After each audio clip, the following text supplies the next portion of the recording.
এইটার আগে বাম পাশে নিলাম del by del x bar z, বুঝছি? তাহলে ডাইন পাশে নেবো del by del x bar z into কত আছে ডেল, ও ডাইন পাশে কত আছে? ডান পাশে আছে del x bar i by del x p আর হলো এ আছে। তাহলে আমি বাম পাশে এটা এইভাবে লেখা যাবে del a bar i by del x bar j, হ্যাঁ। আর ডান পাশে ইউভি মেথড, একবার এইটা দেখো, এইটা ঠিক রাখবো। এবার প্রথমটারে করি, মনে করো প্রথমটারে করলাম, তুমি কি করলে del square x bar i by del x bar j আর হলো ডেল এক্স পি, এটা করলাম। আর এই পি ঠিক রাখলাম, প্লাস এবার প্রথমটা ঠিক রাখলাম del x bar i by del x p, এই প্রথমটা ঠিক রাখলাম, দ্বিতীয়টারে করবো তাহলে del a p by del x bar j. কি কথা বলছো না বুঝো নাই? এরকম দেখা যাবে? যাবে যাবে। যাবে। কারণ এই জায়গায় আমরা একটা চেইন রুল খাটাবো।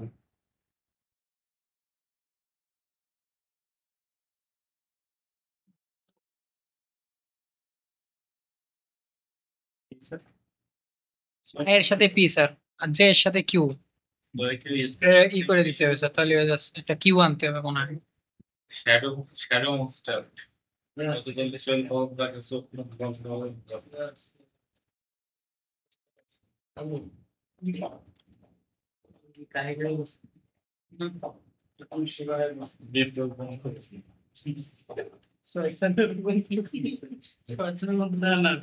ভালো মানুষের কিন্তু শয়তানের শত্রু।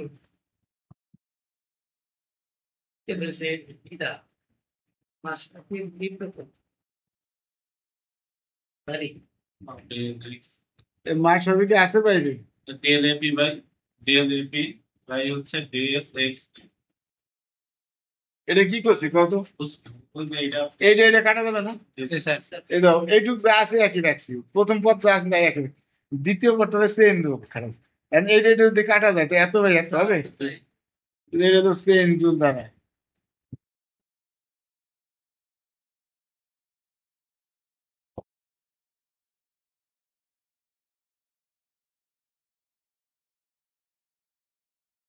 কি বুঝছো এটা বুঝছো? আচ্ছা দাও, এখন যদি এই পদটা না থাকতো তাহলে কিন্তু টেন্স হইতে দাও। এখানে দুইটা আছে না, বার আই উপরে, এই যে বার আই উপরে, এই যে বার যে নিচে, এই যে বার যে নিচে, মানে নিচে পি উপরে P, আর উপরে কি হয়েছে নিচে কি হয়েছে, তাহলে এইটুক যদি না থাকতো তাহলে টেনশন। এটা বুঝা যায় না, আপনি সময় তো ছিলাম না স্যার।